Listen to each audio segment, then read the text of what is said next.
जो आर्टिकल 14 पे क्वेश्चंस दिए थे आप लोगों ने किए उसको आंसरिंग, या आर्टिकल 15 एंड 16 4 पर जो सवाल दिए?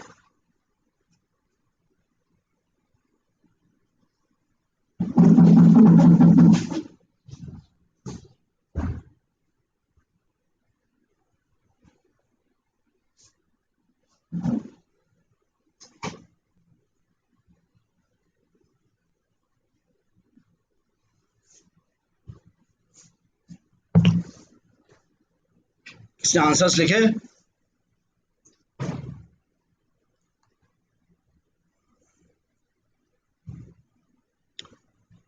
Did anyone try?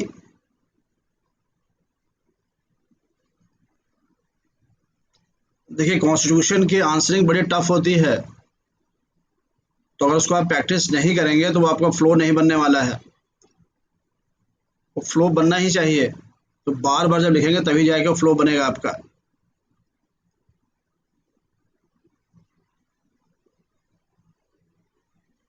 और फिर आपको बेनिफिट होने वाला है उसकी आंसरिंग से, एसए में भी और जनरल स्टडीज में भी। तो नहीं लिखेंगे तो चीज़ें क्लियर नहीं होंगी, ध्यान रखिएगा।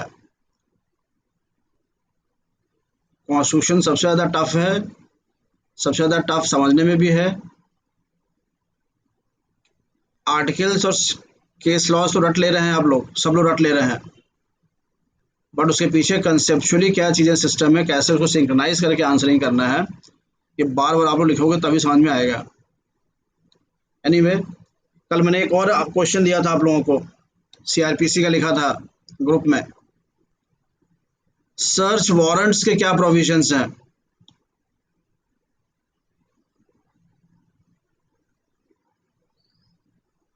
सर्च के बारे में हम लोगों ने पढ़ा था सेक्शन 91, 92 एंड 93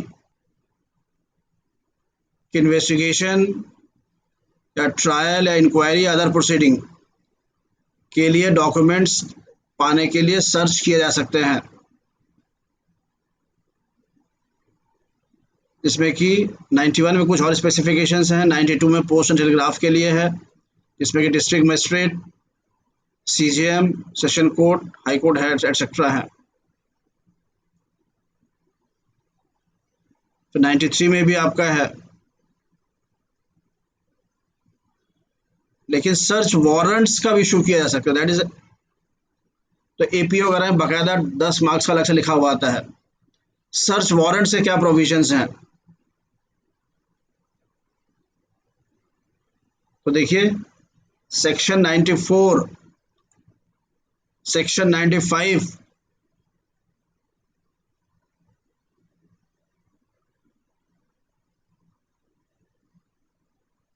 सेक्शन 97, इनमें सर्च वारंट्स का इशू है। क्या इनमें है देखिए, निकालिए bare act.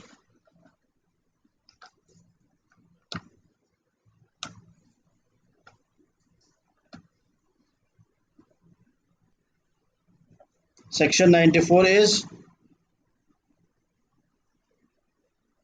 Search of place for stolen property, force documents, इसके लिए सर्च वारंट का प्रोविजन है by district magistrate, SDM and magistrate of first class. They can issue search warrants for searching the places अगर stolen property का है। 95 का आपका है सेक्शन 95,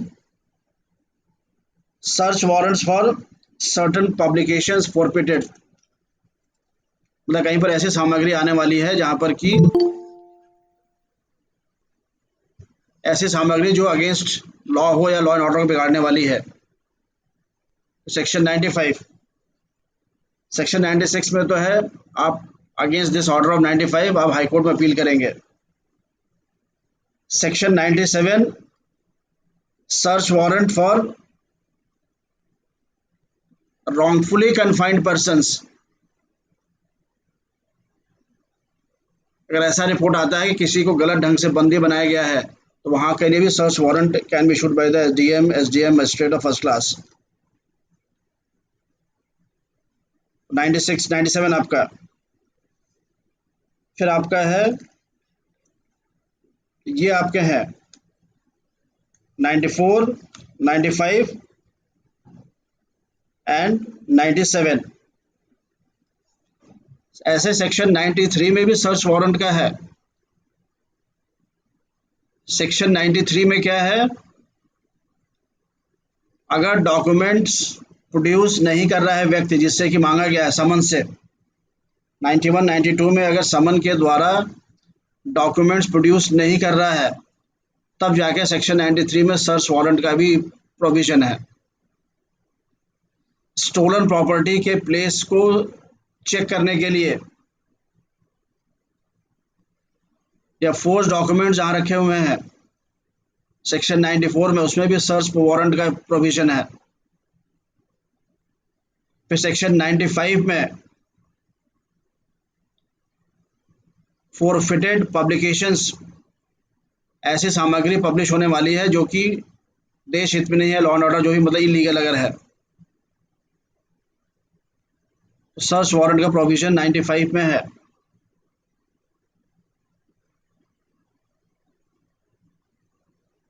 फिर आपका 97 में है, अगर कोई रॉन्गफुली कन्फाइंड पर्सन है, किसी को गलत ढंग से किसी ने कन्फाइन कर रखा है, बंद कर रखा है, तो उसके लिए भी सर्च वारंट इशू हो सकता है। जिसके लिए आपको रिट, हैबियस कॉर्पस का रिट भी डालते हैं आप लोग हाई कोर्ट वगैरह में। हैबियस कॉर्पस की रिट जो है वो प्राइवेट पर्सन के भी खिलाफ होती है। तो 93, 94, 95 एंड 97 ये 4 सेक्शंस हैं जिसमें कि सर्च वारंट का प्रोविजन है। 91, 92 में समन्स का है। 92 क्लॉज 2 में भी सर्च की बात की गई है कमिश्नर ऑफ पुलिस वगैरह के द्वारा। सर्च वारंट्स की बात आपका 93, 94, 95 एंड 97। तो सिंपली अगर आपको क्वेश्चन आ जाते हैं कि भाई सर्च वारंट का प्रोविजन क्या है, when can be search warrant be issued, ये आपको 5 नंबर का सवाल आ गया। ऐसे सवाल आने लगे हैं। जनरली सुपरफिशियली स्टूडेंट्स पढ़ के जाते हैं और सवाल वहाँ गलत हो जाता है, मतलब मार्क्स फुल नहीं मिलते हैं। तो बाकायदा रट लीजिए इसको बनाकर, section 93, section 94, section 95 and section 95 में 97 में सर्च वारंट्स का प्रोविजन है। सेक्शन 93 में ये है, 94 में ये है, 95 में, 97 में ये है। आपको 5 में 5 नंबर मिल जाएगा। इसलिए बार बार स्ट्रेस कर रहे हैं कि पेपर 2 पीसीएसजे पेपर 2 में you have to score 150 plus. एक पेपर से ही आपका सिलेक्शन हो जाएगा, चाहे जेस हो चाहे आपका पीसीएसजे का हो। लेकिन अगर बहुत माइन्यूटली बारीकी से पढ़ेंगे और क्लासिफाई कर लेंगे चीज़ों को, एग्जामिनेशन में सोचने वाला इशू ना रहे कि सोचे उस समय।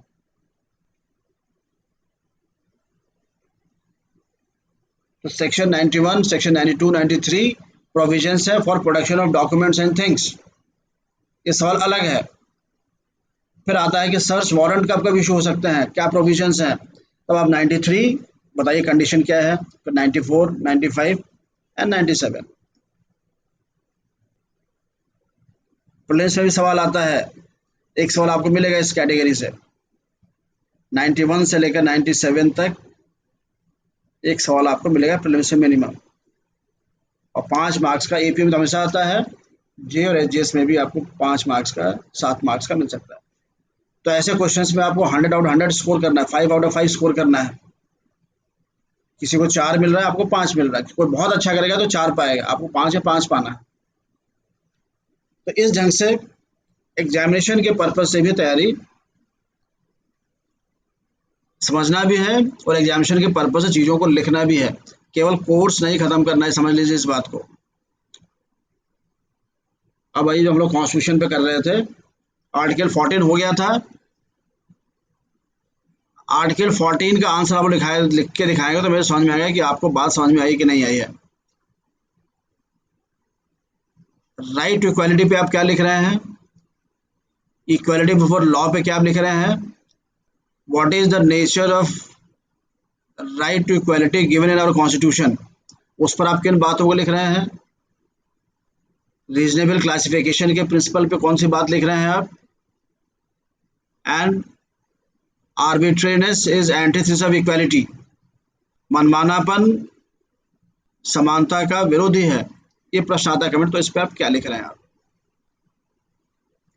तो इसको सेट कर लीजिए। अब आइए आर्टिकल 15 से लेकर आर्टिकल 18 तक जो राइट टू इक्वालिटी का। तो आर्टिकल 14 में क्या है, आर्टिकल 14 में जनरल प्रिंसिपल इक्वालिटी का, और 15 से लेकर 18 तक स्पेसिफिक इंस्टांसेस है, एग्जाम्पल्स हैं इक्वालिटी के। तो थोड़ा सा हम लोगों को बेयर एक्ट पे ध्यान देना होगा अभी 15 से 18, इसके बाद आर्टिकल 320 होगा। तो बेयर एक्ट पर आइए, आज पहले हम लोग बेयर एक्ट की बात पूरी क्लियर करेंगे, इसको नोट डाउन करते जाइएगा। आर्टिकल 15, पहला लिखिए आप आर्टिकल 15 में,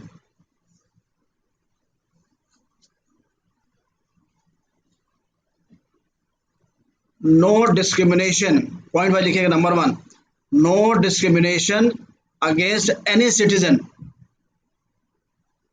ऑन ग्राउंड्स ऑफ, देखिए ऑन ग्राउंड्स ओनली लिखा हुआ है, no discrimination by the state between its citizens, नागरिक की बात कर रहा है।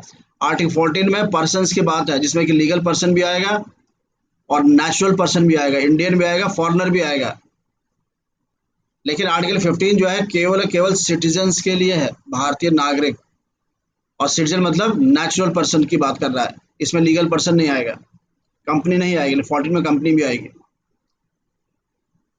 दूसरी बात आपकी है ओनली, लिखिए only on religion, race, caste, sex and place of birth, only on this ground.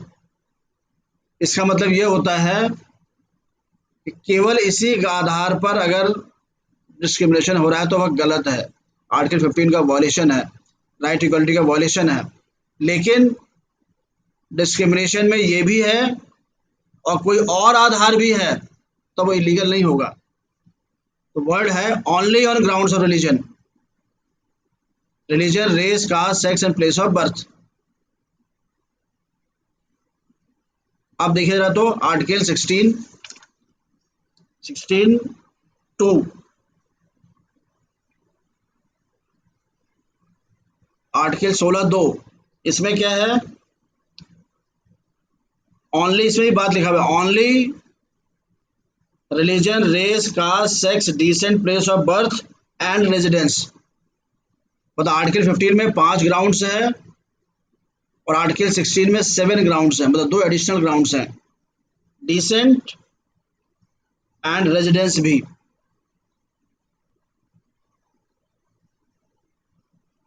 That means अगर आर्टिकल 15, अच्छा आर्टिकल 15 जनरल हर चीज के लिए है, लेकिन आर्टिकल 16 जो स्पेसिफिकली पब्लिक एम्प्लॉयमेंट के लिए है। कहने का मतलब यह है कि अगर आर्टिकल 15 में अगर कोई ऐसा इशू है जो पब्लिक एम्प्लॉयमेंट का इशू नहीं है, उसमें अगर लिख रहा तो एक प्रश्न लिखिए, उत्तर प्रदेश सरकार ने यह आदेश पारित किया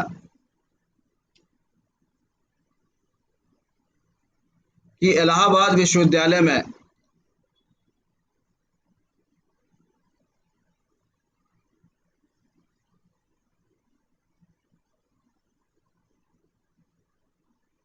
10% सीटें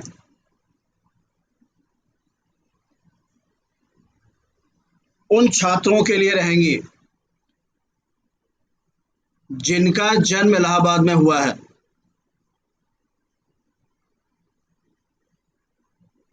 और 10% सीटें इलाहाबाद विश्वविद्यालय में उन छात्र छात्राओं के लिए रहेंगी जो इलाहाबाद में रहते हैं। Discuss the constitutionality of this order. Question clear है आपका?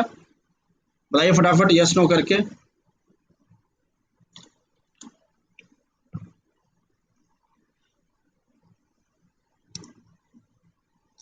क्या नो? दो दो पार्ट मैंने पूछा है।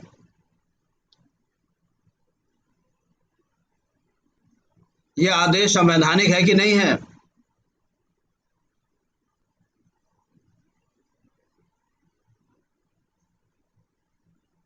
क्वेश्चन तो क्लियर आप लोगों को? दोनों अनकॉन्स्टिट्यूशनल हैं, ओके। और लोग बताइए।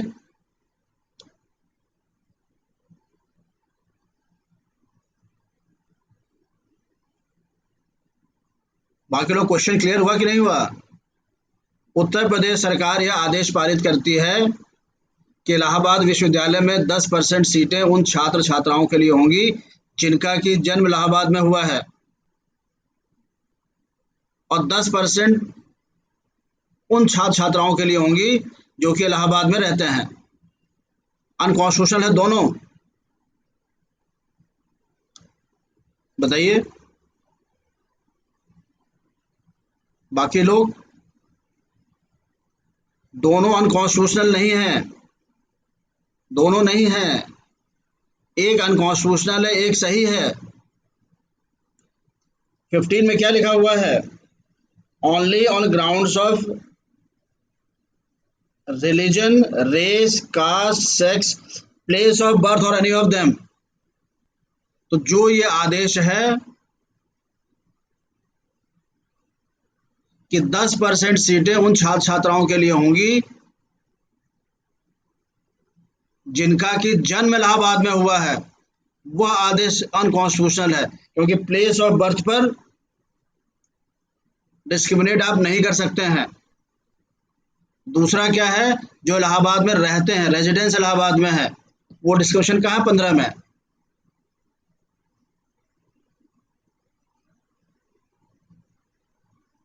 आर्टिकल 15 में कहाँ डिस्क्रिमिनेशन है? वो कर सकते हैं। आप देखते हैं कि हर स्कूल कॉलेजेस में यूनिवर्सिटीज में टीचर्स वार्ड के लिए स्टूडेंट्स की सीटें फिक्स होती हैं। तो केवल आप आदेश पढ़ के, लॉ पढ़ के यस नो करिए, केवल आप आदेश देखने का ऐसा नहीं है। इलाहाबाद में जो लोग रहते हैं उनके लिए 10% सीटें उन छात्रों के लिए फिक्स की जा सकती हैं। रेजिडेंस के आधार पर कोई डिस्क्रिमिनेशन नहीं है, मतलब कोई रोक नहीं है। इलाहाबाद के मतलब रेजिडेंस के आधार पर डिस्क्रिमिनेशन सरकार कर सकती है कि जो बच्चे इलाहाबाद में रहते हैं, आप देख रहे हैं मेडिकल कॉलेजेस में, एमपी में मेडिकल कॉलेज में एमपी के लोगों के लिए 50% सीटें होंगी, ये कर सकते हैं। रेजिडेंस के आधार पर कोई भी रोक टोक नहीं है आर्टिकल 15 में।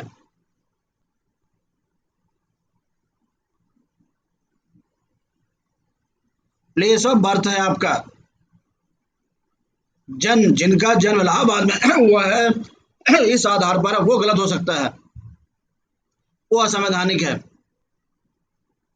लेकिन जो लोग रेजिडेंस है, और वैसे भी नियम कहता है आपका कि इलाहाबाद विश्वविद्यालय में इलाहाबाद के लोगों को प्राथमिकता मिलनी चाहिए, तो एजुकेशन सबको मिलना चाहिए, तो इलाहाबाद के लोगों के लिए प्राथमिकता इलाहाबाद विश्वविद्यालय में होनी चाहिए, बनारस में बीएचयू में होनी चाहिए, कहीं पर भी।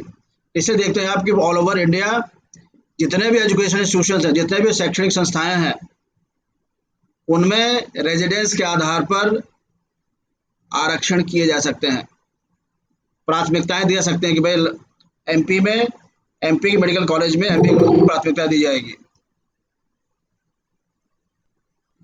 लेकिन 16 में आइए आप, वो पब्लिक एम्प्लॉयमेंट की बात कर रहा है। अगर ये आदेश पारित करती सरकार कि इलाहाबाद विश्वविद्यालय में अध्यापकों की नियुक्ति में इलाहाबाद में रहने वाले लोगों को प्राथमिकता दी जाएगी या उनके 10% आरक्षण रहेगा, ये सही है गलत है? इलाहाबाद विश्वविद्यालय में इलाहाबाद में रहने वाले कैंडिडेट्स को अध्यापक में, ये आपका अनकॉन्स्टिट्यूशनल है। पब्लिक एम्प्लॉयमेंट में रोक है रेजिडेंस के आधार पर। इसलिए जो प्रिंसिपल आपका है son of the soil theory, Indian constitution जो है son of the soil theory के अगेंस्ट में है। भूमिपुत्र सिद्धांत को भारतीय संविधान नहीं मानता है। सभी इंडियंस कहीं भी नौकरी कर सकते हैं, रेजिडेंस के आधार पर कोई भी डिस्क्रिमिनेशन नहीं होगा पब्लिक एम्प्लॉयमेंट में। तो आर्टिकल 16(2) मना करता है। और only on grounds of religion, race, caste, sex and place of birth, इस आधार पर डिस्क्रिमिनेशन नहीं होगा। लेकिन इस डिस्क्रिमिनेशन के साथ साथ अगर और भी कोई आधार है, जैसे अनुसूचित जाति के उन बच्चों को आरक्षण दिया जाएगा,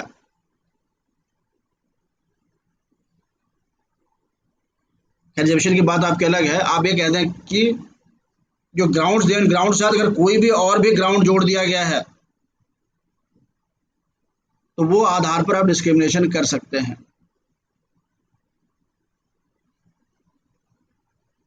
क्लियर बात ये? तो ये आपको चीज़ों को समझना है, क्योंकि लिखने में फिर गलतियां हो जाती हैं, प्रीलिम्स में भी और मेंस में भी।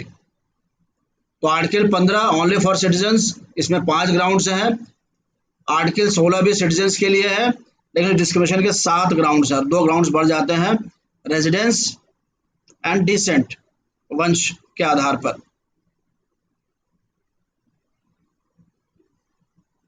नेक्स्ट आइए,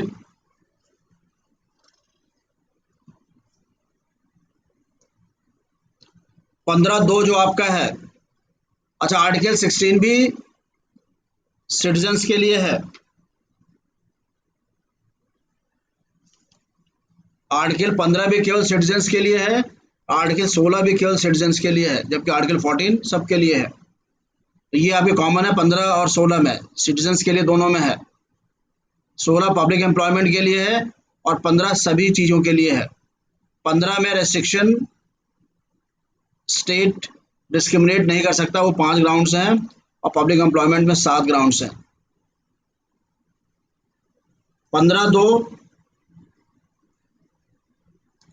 ये बेसिकली सोशल रिफॉर्म्स, सामाजिक सुधार संबंधित नियम है, कि किसी भी बात को बस ध्यान आपको रखना है, 15(2) में पब्लिक की बात कर रहा है, प्राइवेट की बात नहीं कर रहा है।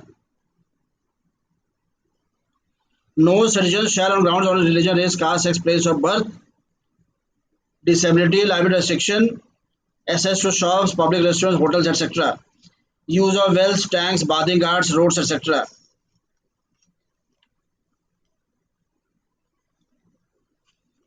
ठीक है, मतलब 15(2) जो है वो बेसिकली सोशल रिफॉर्म्स का है, सोशल आधार पर किसी को आप 15(2) एक ऐसा प्रोविजन है जो प्राइवेट इंडिविजुअल्स के खिलाफ भी लागू होता है। तो लिखिए सवाल, तो एक मतलब एक फैक्ट लिखिए, विच फंडामेंटल राइट्स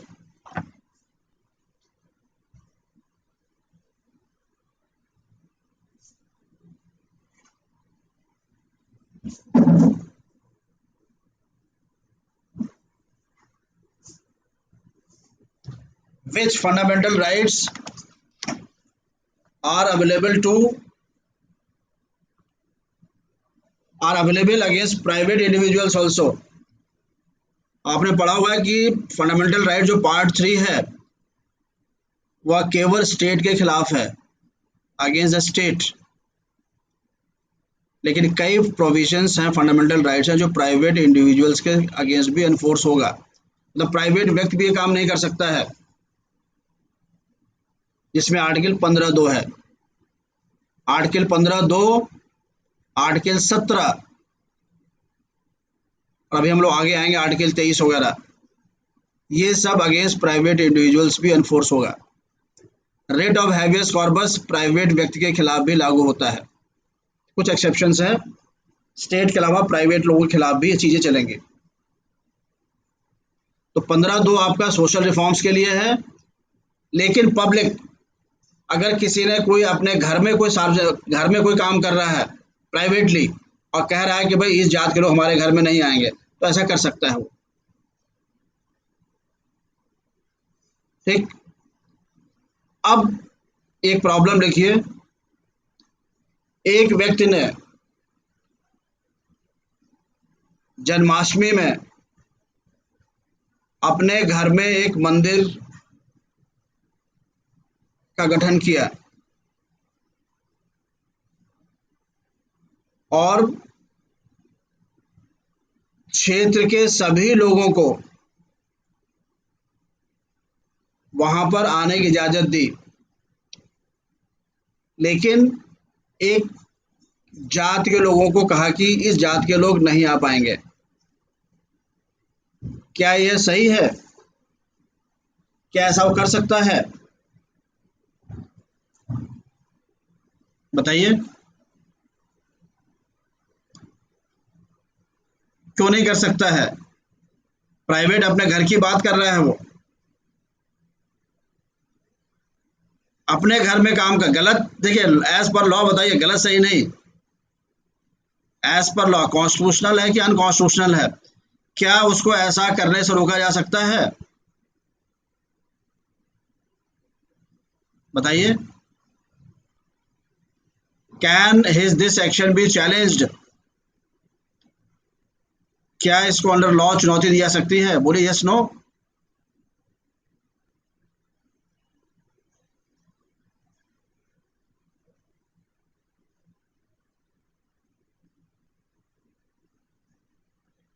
कॉन्स्टिट्यूशनल नहीं है, अनकॉन्स्टिट्यूशनल है। प्राइवेट भले ही है वो, लेकिन उसने पब्लिक कर दिया है। वह अपने घर में बना रहा है। अगर आपको एक मंदिर बनाते हैं अपने घर में और केवल प्राइवेट यूज करना है तो मना कर सकते हैं, भाई हमारे घर में कोई नहीं। आपने ओपन कर दिया, घर में बनाया प्राइवेट जरूर, लेकिन उस मंदिर को ओपन कर दिया है और कहा कि एक खास जाति के लोग नहीं आएंगे, तो दिस एक्ट इज अनकॉन्स्टिट्यूशनल, वह असंवैधानिक है। ठीक है। तो 15(2) सोशल रिफॉर्म्स का है। इसलिए बता रहे हैं कि ताकि आपके आंसर्स भी अच्छे हों, और कई बार जनरल स्टडीज में एसए वगैरह में इन बातों का जिक्र करेंगे, आप आर्टिकल 15(2) का अच्छे ढंग से प्रयोग कर सकें। अब आइए 15(3) special provisions for women and children. मतलब मेजर लॉ क्या है 15(1) में? Religion, race, caste, sex and place of birth.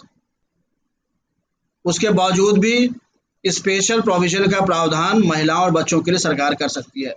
तो कॉन्स्टिट्यूशनल जो बैकिंग मिलती है, जो आप देखते हैं केवल गर्ल्स डिग्री कॉलेजेस बनते हैं, या बच्चों के लिए रेलवे टिकट जो है छूट रहेगी, या कोई भी चीज़, तो महिलाओं और बच्चों के लिए जो स्पेशल काम करती है सरकार, उसको कॉन्स्टिट्यूशनल बैकिंग 15(3) से ही मिलती है।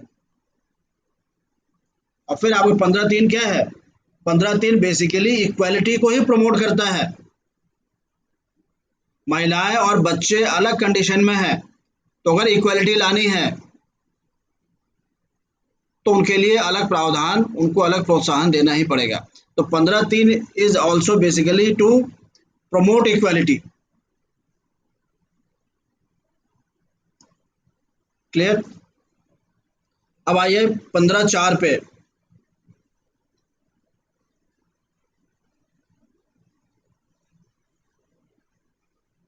Nothing in this article and article 29(2), मतलब 15 में कोई बात हो या 29(2) में कोई बात लिखी हुई है, इनके होने के बावजूद भी state can make special provisions for advancement of any social backward class citizens और फॉर एससी एंड एसटी। तो इसमें तीन बातें हैं। पहली चीज, आर्टिकल 29(2) 29(2) की जिक्र कर रहा है। फिर क्या बात लिखा हुआ है? Any socially and educationally backward class of citizens और फॉर एससी एंड एसटी। मतलब इसमें तीन कैटेगरी हैं। ये बताइए OBC, what is OBC? OBC जो टर्म आप बार बार कहते हैं वो कहां पर आता है? ओबीसी किस कम्युनिटी के लिए यूज किया जाता है?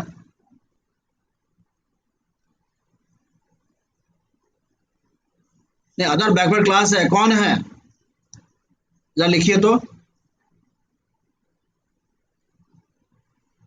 एक प्रश्न लिखिए। SC and ST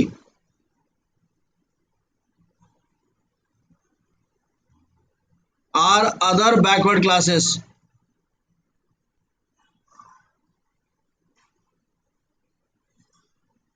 other backward, दूसरा स्टेटमेंट लिखिए, other backward classes includes SC, ST and many other backward communities. अन्य पिछड़ा वर्ग में अनुसूचित जाति, अनुसूचित जनजाति के अलावा अन्य कई भी जातियां होती हैं। स्टेटमेंट गलत है सही है?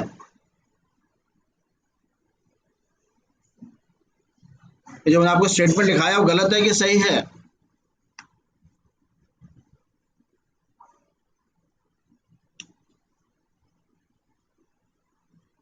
पंद्रह चार में क्या बात कर रहा है? Socially and educationally backward classes और SC एंड ST, मतलब SC ST के लिए भी स्पेशल प्रोविजन कर सकता है और सोशली और एजुकेशनली बैकवर्ड क्लासेस के लिए भी स्पेशल प्रोविजन कर सकता है। ओबीसी क्या है? आप जरा 16(4) में आइए तो 16(4) में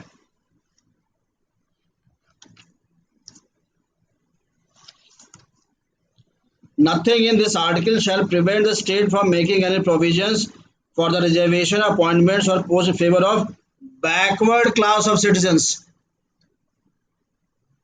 आर्टिकल 16(4) जो है बैकवर्ड क्लास ऑफ सिटीजन्स की बात कर रहा है। तो ये ओबीसी क्या चाहिए? ओबीसी कहां से टर्म आ गया आपका? ये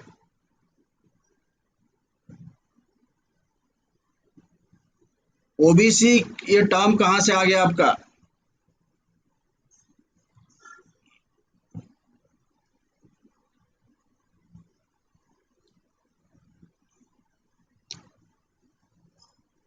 तो इसको क्लैरिफाई कर लीजिए। SC और ST जो है बैकवर्ड क्लासेस हैं, पिछड़ा वर्ग। SC और ST पिछड़ा वर्ग है और SC और ST के अलावा भी जो अन्य बैकवर्ड क्लासेस हैं उनको बोलते हैं ओबीसी। इसलिए टर्म आपका 16(4) में बैकवर्ड क्लास लिखा हुआ है। तो बैकवर्ड क्लास में नहीं, केवल वही नहीं है वर्षा, केवल वही नहीं है, अभी हम लोग आएंगे। 15(4) 16(4) में अंतर है, लेकिन जो आप बताए वो भी ठीक है। तो बैकवर्ड क्लास में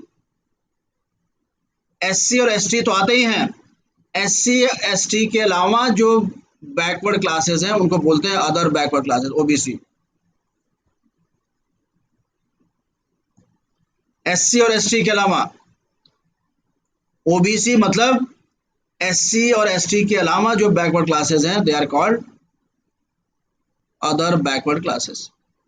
मतलब SC ST तो बैकवर्ड क्लास है ही, इनके अलावा भी कई क्लासेस ऐसे हैं, उनको बुलाया था ओबीसी। और जब आप 15(4) की बात करेंगे तो स्पेशल प्रोविजन तो SC और ST के लिए कहा 15(4) में है ही। 15(4) में SC और ST के लिए स्पेशल प्रोविजन कर सकता है स्टेट, लेकिन इनके अलावा भी जो सोशली और एजुकेशनली बैकवर्ड क्लासेस हैं उनके लिए भी कर सकता है। तो एक तरीके से आप कह सकते हैं कि ओबीसी फॉर 15(4) 15(4) के संबंध में अदर बैकवर्ड क्लास का मतलब वो क्लास है जो सोशली और एजुकेशनली बैकवर्ड है, SC ST के अलावा।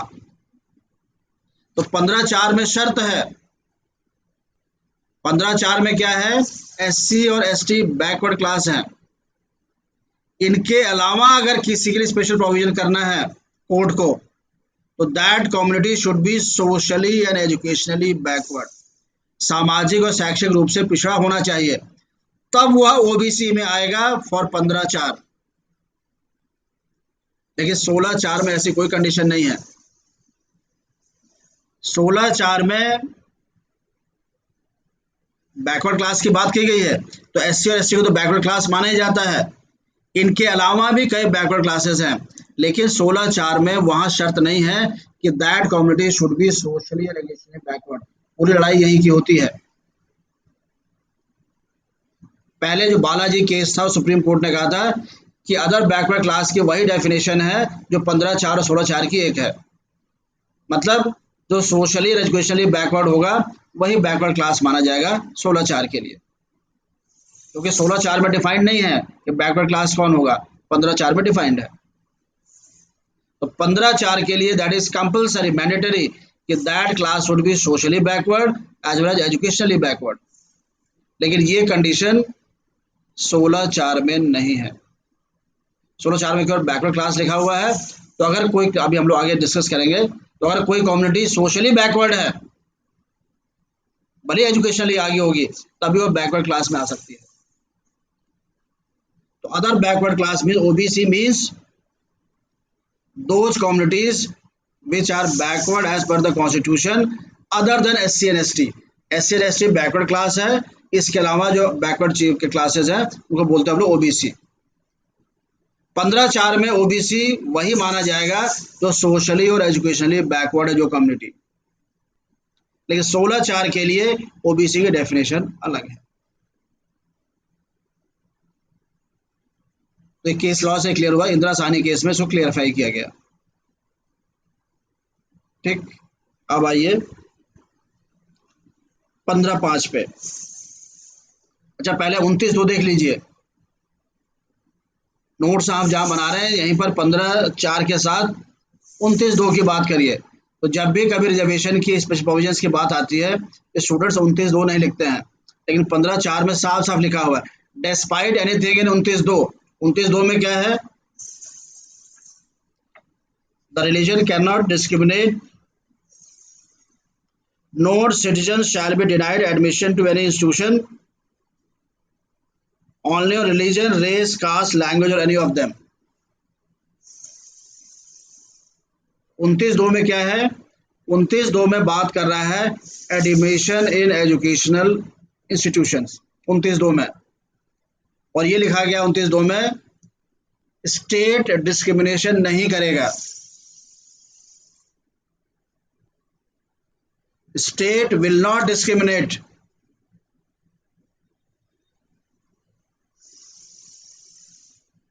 and deny admission to any citizen in any institution only on grounds of religion, race, caste और लैंग्वेज की बात की गई है। यहाँ केवल 4 प्रोविजंस हैं, religion, race, caste and language. तो 29(2) एजुकेशनल इंस्टीट्यूशंस में एडमिशन की बात करता है और डिस्क्रिमिनेशन मना करता है रिलीजन, रेस, कास्ट और लैंग्वेज। लैंग्वेज शब्द का प्रयोग केवल 29(2) में किया गया, बाकी कहीं पर ये डिस्क्रिमिनेशन।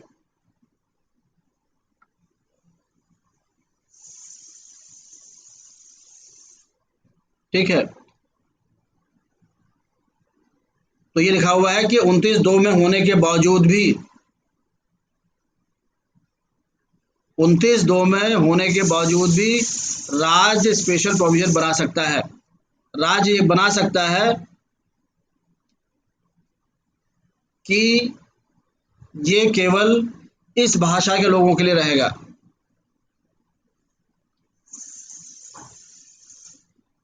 15 में क्या लिखा हुआ है? No discrimination on the basis of religion, race, caste, sex and place of birth. अब अगर न्यायालय पारित कर देता है कि ये कॉलेज तमिल भाषी के जो अनुसूचित जाति के लोग हैं केवल उनके लिए रहेगा, स्टेटमेंट गलत है, सही है? सरकार एक कॉलेज बनाती है इलाहाबाद में और कहती है कि यह कॉलेज तमिल भाषी अनुसूचित जाति के लोगों के लिए ही केवल रहेगा। ये गलत है, सही है?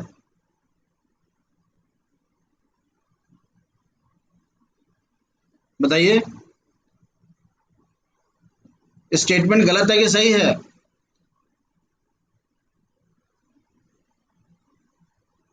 अनकॉन्स्टिट्यूशनल है ये। कैसे, बताइए? 15 में क्या लिखा हुआ है? No discrimination only on grounds of religion, race, caste, sex and place of birth. Language की बात नहीं कर रहा है। मतलब कास्ट के साथ साथ अगर लैंग्वेज भी आप आधार बनाते हैं डिस्क्रिमिनेशन का तो अलाउड है।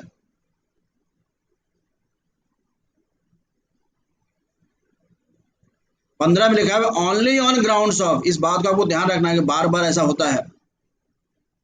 16 में लिखा हुआ है ओनली ऑन ग्राउंड्स ऑफ, मतलब उस ग्राउंड के साथ साथ अगर कोई और भी आधार है डिस्क्रिमिनेशन था, डिस्क्रिमिनेशन का, तो वो मना नहीं है।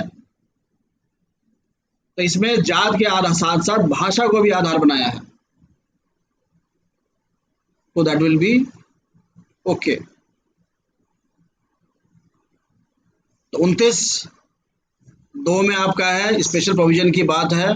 स्पेशल 29(2) में लिखा हुआ है religion, race, caste and language पर डिस्क्रिमिनेशन नहीं हो सकता है। प्रीलिम्स से खूब सवाल आता है 29(2) पर।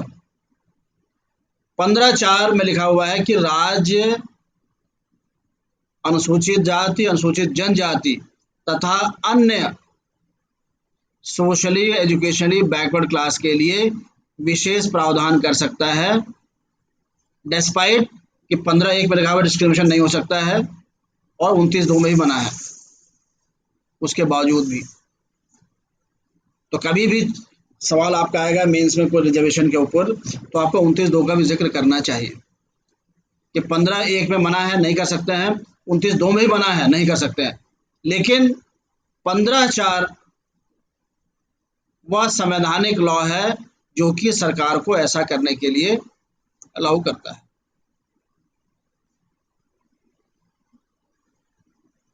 स्पेशल इंस्टीट्यूशंस बना सकता है, स्कॉलरशिप जो दी जाती हैं, आप देखते हैं अनुसूचित जाति, जनजाति, अन्य पिछड़ा वर्ग के लिए स्कॉलरशिप्स हैं, घर अलग से दिए जाते हैं, ये सब स्पेशल प्रोविजंस हैं जिसको कि बल मिलता है 15(4) से। महिला और बच्चों के लिए मिलता है 15(3) से। अब आइए 15(5), क्योंकि इंपॉर्टेंट चीजें कई पहलुओं से। 15(5) लिखिए, this was added by 93rd amendment act 2005। जो 15(5) है वो 93rd अमेंडमेंट एक्ट 2005 द्वारा जोड़ा गया। 15(5) लिखिए, पहला पॉइंट इसमें लिखिए, 15(5) is the first step to bring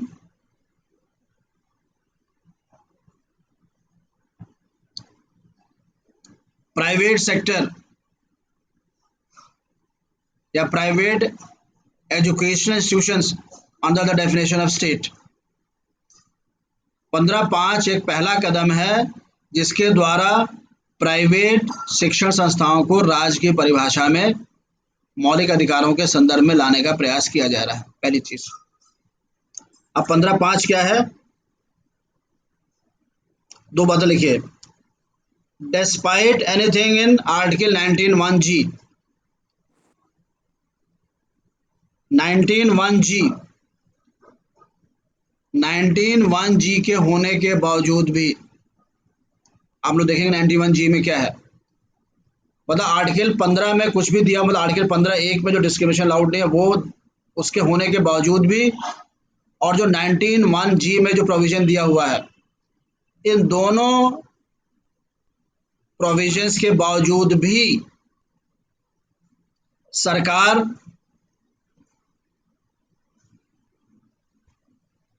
socially और एजुकेशनली बैकवर्ड क्लास या SC/ST के लिए प्राइवेट एजुकेशनल इंस्टीट्यूशंस में प्रावधान कर सकती है। 15(5) में क्या है, 15(1) और 19(1)(g) के होने के बावजूद भी, दूसरा पॉइंट है 15(5) का ये। 15(1) में दिया हुआ है रेस्ट्रिक्शन नहीं कर सकता है सर, 19(1)(g) में लिखा हुआ है कि इंटरफेयर नहीं कर सकता स्टेट किसी भी बिजनेस में। इन दो प्रोविजंस के होने के बावजूद भी सरकार प्राइवेट शिक्षण संस्थाएं, केवल प्राइवेट एजुकेशन इंस्टीट्यूशंस की बात कर रहा है, प्राइवेट इंडस्ट्रीज की बात नहीं कर रहा है। तो 15(5) में जो प्रोटेक्शन मिला हुआ है SC/ST के लिए वो केवल शिक्षण संस्थाओं के लिए है। प्राइवेट एजुकेशनल इंस्टीट्यूशंस में सरकार सोशली एजुकेशनली बैकवर्ड क्लासेस या SC ST के लिए विशेष प्रावधान कर सकती है, लेकिन जो शिक्षण संस्थाएं 30 क्लॉज 1 में है उनमें नहीं कर सकती। दैट मीन्स 15(5) के लिए आपको जानना यह है कि 93rd अमेंडमेंट एक्ट 2005 जोड़ा गया 15(5). दूसरी बात, इसके द्वारा पहली बार प्राइवेट संस्थाओं को राज्य की परिभाषा में लाने का प्रयास किया जा रहा है। तीसरा चीज, इसमें प्रावधान यह है कि 15(1) में कुछ भी दिया हो, 19(1) में कोई रेस्ट्रिक्शन लगा हो, उसके बावजूद भी सरकार socially educationally backward class, SC और ST के लिए प्राइवेट शिक्षण संस्थाओं में विशेष प्रावधान कर सकती है। चौथा पॉइंट, लेकिन जो शिक्षण संस्थाएं अनुच्छेद 30(1) में है, उस कैटेगरी में आती हैं, उनमें यह प्रोविजन 15(5) लागू नहीं होगा। मतलब सरकार 30(1) में आने वाले शिक्षण संस्थाओं में विशेष प्रावधान अपनी तरफ से नहीं कर सकती। मतलब 15(5) से छूट मिला हुआ जो संस्कृत संस्थाएं 30(1) में आती हैं। 15(1) आपको मालूम ही है, 19(1) देखेंगे आप, बिजनेस के लिए है, किसी भी ट्रेड में स्टेट इंटरफेयर नहीं करेगा। तो अगर कोई बिजनेस कर रहा है, शिक्षण संस्थान के द्वारा कोई व्यापार कर रहा है, तो सरकार इसमें इंटरफेयर कर सकती है 15(5) के जरिए शिक्षण संस्थाओं में। और आर्टिकल 30 क्लॉज 1 क्या है? माइनॉरिटी एजुकेशनल इंस्टीट्यूशंस अर्थात 30(1) के तहत अल्पसंख्यक शिक्षण संस्थाएं आती हैं। माइनॉरिटी एजुकेशन इंस्टीट्यूशंस में सरकार अभी भी आरक्षण, विशेष प्रावधान अनुसूचित जाति कराने के लिए नहीं कर सकती है। अब ध्यान ये रखना है कि 15(5) 30(1) वाले शिक्षण संस्थाओं पर लागू नहीं होता है। 30(1) मतलब वो शिक्षण संस्थाएं जो कि माइनॉरिटी एजुकेशनल इंस्टीट्यूशंस की कैटेगरी में आते हैं। तो ये आपको बहुत बारीकी से बेयर एक्ट 15 और अभी 16 पर आएंगे, पढ़ना पड़ेगा। तो बेयर एक्ट आपको पहले क्लियर हो 15 का, किसमें क्या ग्राउंड है, किसमें क्या चीजें हैं। जब सवाल आता है तो बाकायदा उसको बारीकी से आपको लिखना चाहिए। अब आइए 16 पर, आर्टिकल 16।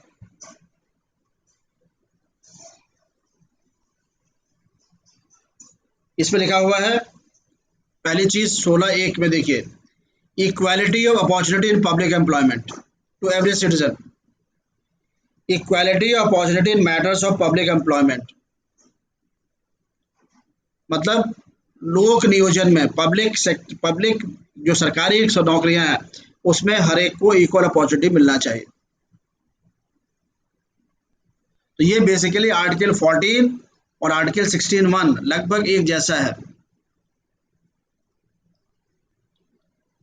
16(1) 16(4) जो आप देखें जिसमें आरक्षण की बात की गई है, वो तो एडिशनल है। अगर 16(4) ना भी रहे तो अनुच्छेद 16(1) आरक्षण देने के लिए अपने आप पर्याप्त है। लिखा हुआ है, there shall be equality of opportunity in public employment. तो इक्वालिटी ऑफ अपॉर्चुनिटी तभी मानी जाएगी जब अगर लोग अलग अलग परिस्थिति में हैं तो उनके लिए अलग अलग पब्लिक एम्प्लॉयमेंट का नियम होना चाहिए, तब वो इक्वालिटी आएगी। एन एम थॉमस केस हम लोग इस पर आएंगे आपका। तो 16(4) जो है आपका वो एडिशनल है, एक्सेप्शन नहीं है 16(4). 16(4) 16(4) जो है 16(1) का अपवाद नहीं है, स्पेसिफिक इंस्टांस है। अगर 16(4) ना भी होता तो 16(1) अपने आप में पब्लिक एम्प्लॉयमेंट में आरक्षण देने के लिए पर्याप्त। जैसे कि आर्टिकल 14। क्वेश्चन आपका आता है, आर्टिकल 14 एंड आर्टिकल 16(1) ये आरक्षण देने के लिए अपने आप पर्याप्त है, 16(4) 15(4) की आवश्यकता नहीं है। वही कंसेप्ट आपका कि equal should be treated equally and unequal should be treated with different loss. तो पब्लिक एम्प्लॉयमेंट में अलग अलग अलग समुदाय हैं, उनका एजुकेशन लेवल, अपॉर्चुनिटी का लेवल अगर डिफरेंट है तो उनके लिए आपको अलग अलग सहूलियत देनी पड़े, मतलब आरक्षण जो बात आप सुनते हैं। तो 16(1) is in itself sufficient to provide reservation। 16(4) 16(1) का अपवाद नहीं, एक्सेप्शन नहीं है, वो इसका एक तरह से एग्जाम्पल है, उसमें एक एडिशन चीज है। 16(4) बल देता है 16(1) को, अपवाद के रूप में नहीं है कि 16(1) इक्वल अपॉर्चुनिटी की बात करता है और 16(4) जो है रिजर्वेशन की बात करता है, तो अपवाद ऐसा नहीं है। क्लियर आपका? 16(1) 15 जनरल प्रोविजंस के लिए है, 16(1) इक्वालिटी ऑफ अपॉर्चुनिटी के लिए है। अब आइए 16(2) पर, तो आपने देख ही लिया है। नोट सिटीजन, इसमें religion, race, caste, sex, place of birth, descent and residence, दो एडिशनल चीजें जुड़ गई हैं। मतलब पब्लिक एम्प्लॉयमेंट में अगर ये लॉ पास हो जाए कि मध्य प्रदेश में केवल मध्य प्रदेश में रहने वाले लोगों को नौकरी मिलेगी, तो ये अनकॉन्स्टिट्यूशनल है। लेकिन मध्य प्रदेश के मेडिकल कॉलेजेस में 50% सीटें मध्य प्रदेश के लोगों के लिए रहेंगी, तो ये गलत नहीं है, क्योंकि पब्लिक एम्प्लॉयमेंट नहीं, एजुकेशन की बात कर रहा है ये, और वो 15 में मना नहीं है। रेजिडेंस के आधार पर डिस्क्रिमिनेशन स्टेट कर सकता है, केवल पब्लिक एम्प्लॉयमेंट वाले इशू को छोड़कर।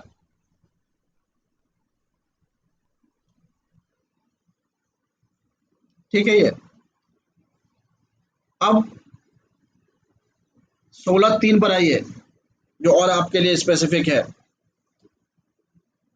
अगर रेजिडेंस के आधार पर, अगर रेजिडेंस के आधार पर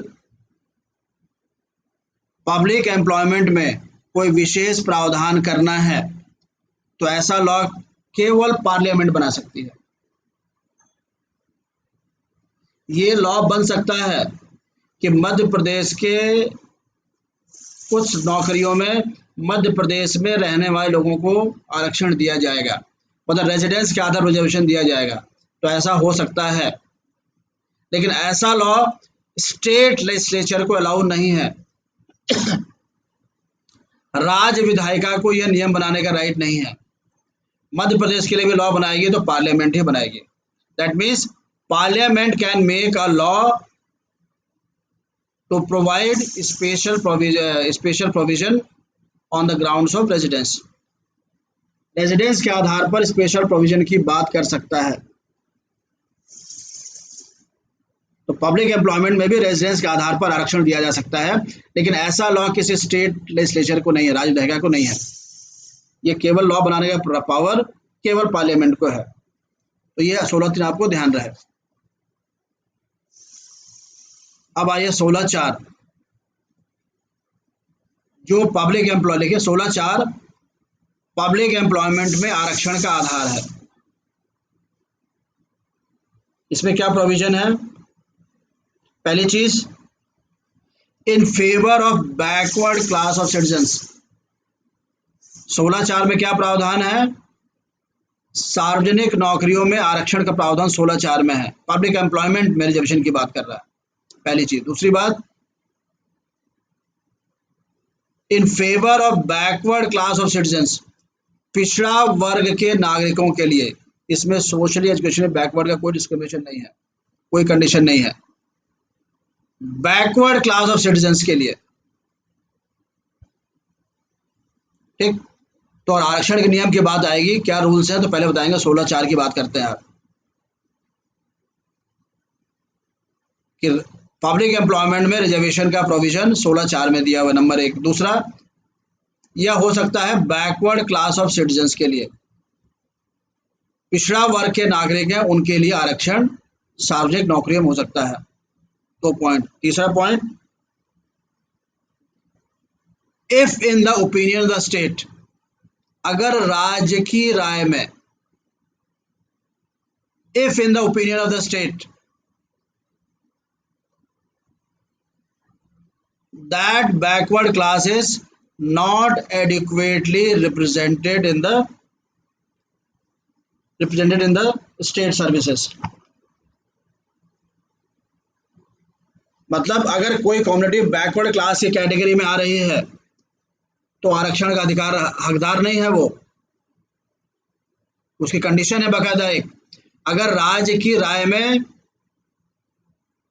वह कम्युनिटी उस कम्युनिटी का राज्य की नौकरियों में पर्याप्त प्रतिनिधित्व नहीं है। If that class is not backward class is not adequately represented in the services. मतलब इसका यह हुआ कि अगर कोई कम्युनिटी बैकवर्ड क्लास है, पिछड़ा वर्ग है, सारी परिभाषाओं के आधार पर वह पिछड़ा वर्ग की कैटेगरी में आ रहा है, लेकिन उसका पर्याप्त प्रतिनिधित्व है, सफिशिएंट उस कम्युनिटी के लोग राज्य सरकार की नौकरियों में हैं, एडिक्वेट रिप्रेजेंटेशन पर्याप्त है, तो उसको आरक्षण नहीं मिलेगा। तो पहली कंडीशन जो आपका आता है कि रिजर्वेशन के क्या रूल्स हैं, क्या नियम हैं, क्या कंडीशंस हैं, तो पहला ये है 16(4) में है, दूसरा यह केवल बैकवर्ड क्लास सिटीजन्स को मिलेगा, और तीसरा तब मिलेगा कि दोनों कंडीशन है, बैकवर्ड क्लास भी होना चाहिए और तीसरा कि वह एडिक्वेटली रिप्रेजेंटेड नहीं है, उसका पर्याप्त प्रतिनिधित्व नहीं है सरकारी नौकरी में, तब जाके आरक्षण हकदार हो बनेगा।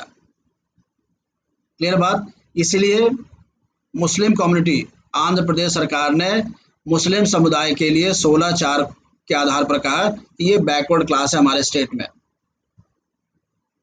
और मुस्लिम कम्युनिटी को आरक्षण के लिए लॉ आंध्र प्रदेश सरकार ने पारित कर दिया कि सरकारी नौकरियों में मुस्लिम कम्युनिटी को आरक्षण मिलेगा।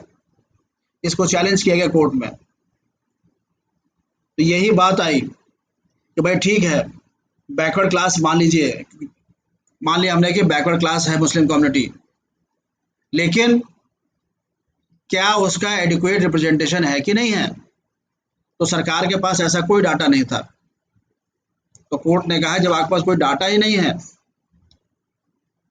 कि कितना रिप्रेजेंटेशन मुस्लिम कम्युनिटी का सरकारी नौकरियों में है आंध्र प्रदेश में, तो आपने कैसे लॉ बना दिया, ये उस लॉ को स्ट्रक डाउन कर दिया। कहने का मतलब ये है reservation will be in favour of backward class, उस कम्युनिटी को बैकवर्ड क्लास की कैटेगरी में आना पड़ेगा, पहली शर्त है। दूसरी शर्त यह है उसका एडिक्वेट रिप्रेजेंटेशन नहीं है, अगर पर्याप्त प्रतिनिधित्व मतलब पर्याप्त लोग हैं उस कम्युनिटी के सरकारी नौकरियों में तो आरक्षण नहीं मिलेगा। ये 16(4) की शर्तें हैं। अब आ जरा 335 आर्टिकल 335, 16(4) के साथ ही लिखिए आर्टिकल 335।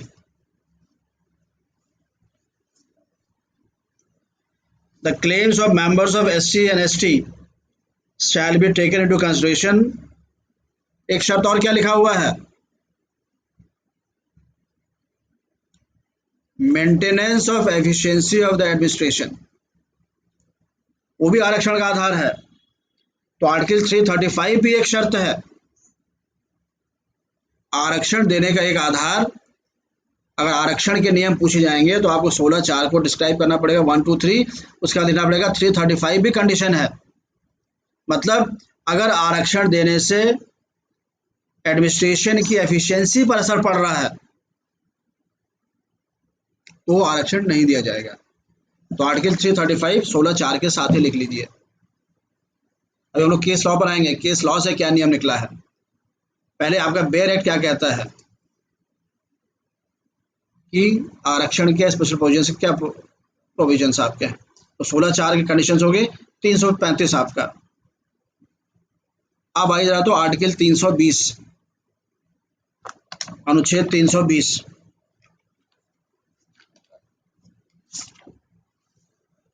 अनुच्छेद 320 में आपके लिखा हुआ है फंक्शंस ऑफ सर्विस कमीशन, जो पब्लिक सर्विस कमीशन होते हैं उसके कार्य के बारे में लिखा हुआ है।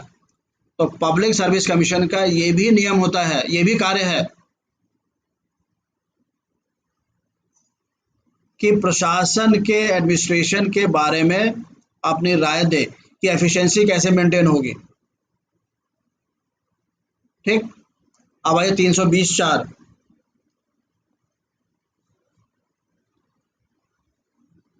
Nothing clause 3 shall require a public commission to be consulted as respect to manner in which any provisions of clause 4 of article 16 be made or aspects of manner of article 335। मतलब 320(4) में लिखा हुआ है कि 16(4) के मुद्दे पर और आर्टिकल 335 के मुद्दे पर पब्लिक सर्विस कमीशन को कंसल्ट करना कोई भी आवश्यक नहीं है। मतलब 16(4) और 335 सरकार अपने विवेक से करेगी, कंडीशंस हैं वो, लेकिन उसमें पब्लिक सर्विस कमीशन को कंसल्ट करना आवश्यक नहीं है। तो आपका जो 16(4) की आप बात करेंगे, what are the rules of reservation, तो 16(4) डिस्क्राइब करेंगे आप। 16(4) भी ये है। उसके बाद आर्टिकल 335 की बात करेंगे। Efficiency has also be taken into account, जो प्रशासन की कुशलता उसको ध्यान रखना पड़ेगा। उसके बाद फिर आप आर्टिकल 320(4) की भी जिक्र करेंगे। तो ये आपके रूल्स हैं, rules of reservation in public employment 16(4। तो ये आप लिखेंगे। तो बेयर एक्ट वाले जो रूल्स हैं ये, इसके बाद हम लोग केस लॉ की बात अभी आएंगे। Balaji case, Devadasan case, Indira Sahni case, M Nagaraj case, तब आपके सामने पूरी पिक्चर क्लियर होगी, तब आपको सारी बातें समझ में आना शुरू होंगी। तो रिजर्वेशन के ये रूल्स हो गए 16(4) के आपका। इसके बाद लिखिए 16(4) कैपिटल ए, 16(4) कैपिटल बी, इन दोनों में भी पब्लिक एम्प्लॉयमेंट में आरक्षण की बात है। तो आर्टिकल 15 जो बात करता है special provisions for socially and educationally backward classes and SC and ST in other fields other than public employment. Public employment में विशेष प्रावधान की बात करता है आर्टिकल 16। पब्लिक एम्प्लॉयमेंट में के अलावा जितने भी विशेष प्रावधान किए जाएंगे वो 15 में है। पब्लिक एम्प्लॉयमेंट की बात 16 में है। 16 में केवल बैकवर्ड क्लास की बात है, जबकि 15 में socially and education backward classes and SC ST की बात है।